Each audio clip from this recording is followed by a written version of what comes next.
मृत्यु की कामना करते हुए कर्ण से द्रौपदी ने ऐसा क्या मांगा जिसे वह चाहकर भी न दे सका। महाभारत युद्ध का अंतिम चरण चल रहा था।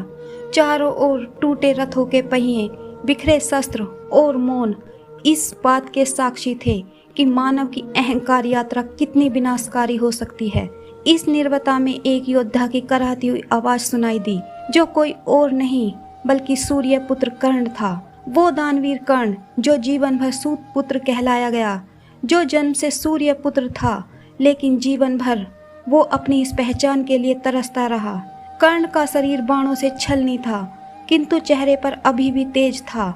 जीवन धीरे धीरे उसका साथ छोड़ रहा था, पर आत्मा अभी भी दृढ़ थी। तभी वहां कुछ आहट हुई और धीमे धीमे कदमों से कोई उसके समीप आता दिखाई दिया। कर्ण ने आंखें खोली और देखा तो वो कोई और नहीं बल्कि द्रौपदी थी, जिसके सम्मान पर कभी कर्ण ने कटु वचन कहे थे। वही द्रौपदी जो आज उसकी ओर देख रही थी, पर न जाने आज उसके चेहरे पर ना ही क्रोध था और ना ही घृणा, बस एक अनंत शांति थी। द्रौपदी धीरे धीरे कर्ण के समीप आई। उसकी आंखों में हजारों प्रश्न थे।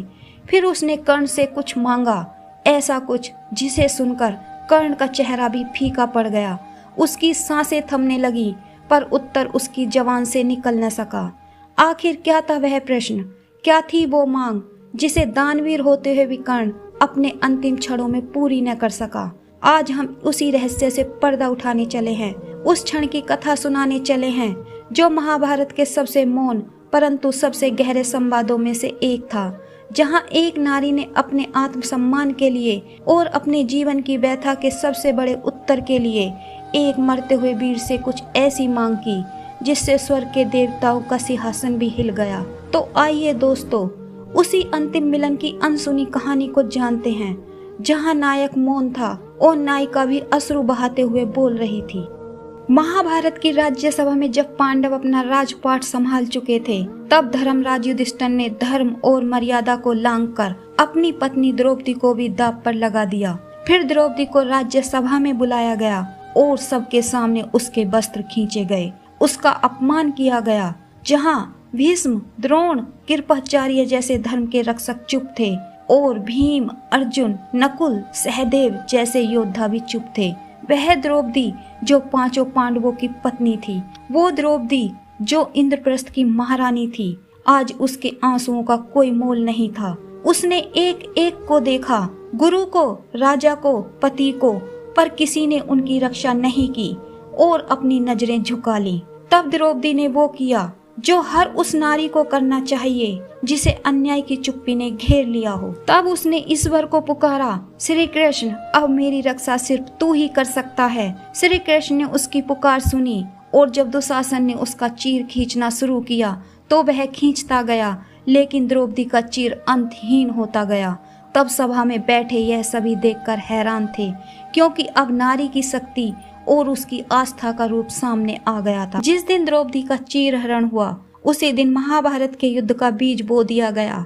कौरवों की विजयश्री उसी दिन हार में बदल चुकी थी और श्री कृष्ण ने उसी दिन निर्णय कर लिया था, अब युद्ध होगा और धर्म की स्थापना के लिए अधर्म का अंत करना होगा। द्रौपदी के अपमान ने एक महायुद्ध खड़ा कर दिया था। दोस्तों, अभी कथा यहीं समाप्त नहीं होती। अभी हम यह भी जानेंगे कि मरते हुए कर्ण से द्रौपदी ने ऐसा क्या मांग लिया जो वह नहीं दे पाया। कर्ण जो जीवन भर अपने दानवीर होने के लिए प्रसिद्ध रहा, जिसने कभी किसी याचक को खाली हाथ नहीं लौटाया, जो मृत्यु शैया पर भी अपने सोने का दांत निकाल कर दान कर देता है, वही कर्ण अपने अंत समय में एक नारी की मांग पूरी क्यों नहीं कर पाया। वो महिला कोई साधारण महिला नहीं थी, वह थी पांचाल नरेश की पुत्री महारानी द्रौपदी।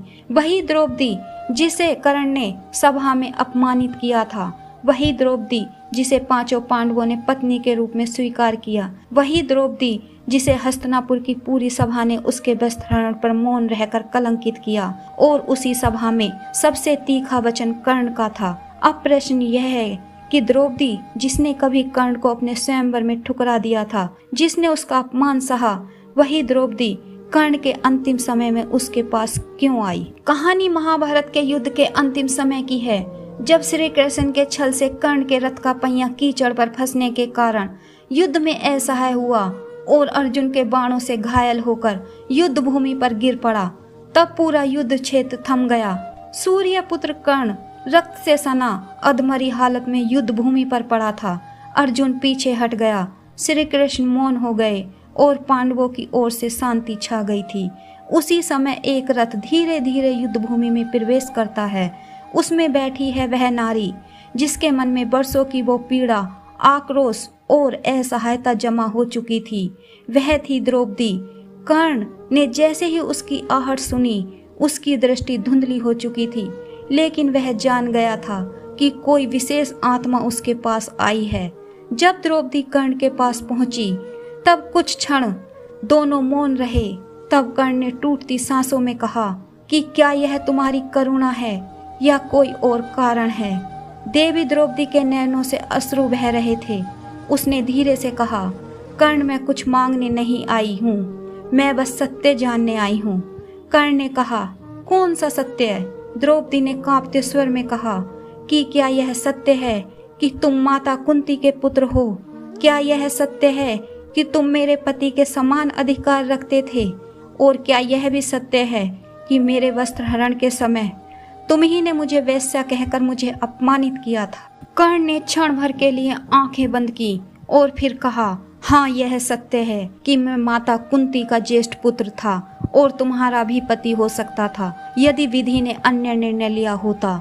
और यह भी सत्य है कि मैंने उस सभा में तुम्हारा अपमान किया। उस दिन उन्हीं शब्दों की अग्नि में तुम्हारी आत्मा रोई थी और आज वही शब्दों की अग्नि में मैं जल रहा हूँ। द्रौपदी कुछ पल मौन रही, फिर उसने कहा, कर्ण, क्या तुम मेरा उस अपमान का प्रायश्चित कर सकते हो? कर्ण ने कठिनाई से उठने का प्रयास किया और बोला कि मेरे पास अब कुछ शेष नहीं है, अब यह शरीर भी मेरा साथ छोड़ रहा है, लेकिन तुम कहो, मेरे पास जो भी है मैं तुम्हें दूंगा।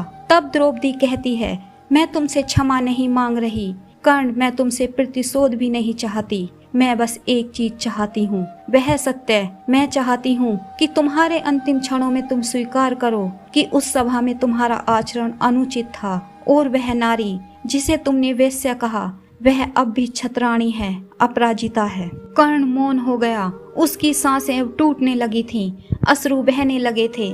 तब कर्ण कांपते हुए स्वर में बोला, मैं स्वीकार करता हूँ देवी, मैंने अपराध किया था, मैंने धर्म को त्याग दिया था। उस क्षणिक मोह में मैंने तुम्हें अपमानित किया, जबकि मैं स्वयं एक नारी के सम्मान का रक्षक था। मैं स्वीकार करता हूँ कि उस दिन मेरी वाणी ने तुम पर घात किया और उस अपमान का भार आज मैं अपने साथ लिए जा रहा हूँ। तब द्रौपदी ने एक बात कही कि क्या कर्ण, तुम मेरे भाई बनकर मुझे एक वचन दे सकते हो कि अगले जन्म में मैं तुम्हारी बहन बनूं और तुम मेरे रक्षक बनो, ना कि भक्षक?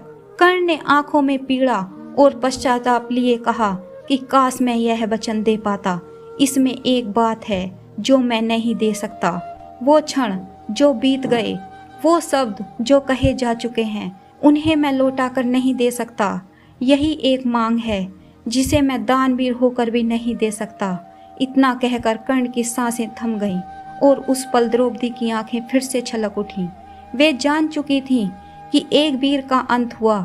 तो दोस्तों, यही थी वह कथा जहां द्रौपदी की पीड़ा, कर्ण का पश्चाताप और समय की अमानवीय कठोरता तीनों एक ही बिंदु पर आकर ठहर गए। कर्ण मर गया, पर द्रौपदी का प्रश्न आज भी जीवित है। क्या अपमान कभी भुलाया जा सकता है? क्या पश्चाताप सब कुछ ठीक कर सकता है? अगर इस कथा ने आपके हृदय को स्पर्श किया हो और इस कहानी की पीड़ा और सीख ने आपकी आत्मा को झकझोरा हो, तो कृपया इस वीडियो को लाइक करें और अपने प्रियजनों के साथ शेयर करें। और हमारे चैनल पर अगर नए आए हैं तो चैनल को सब्सक्राइब करना न भूलें। धन्यवाद।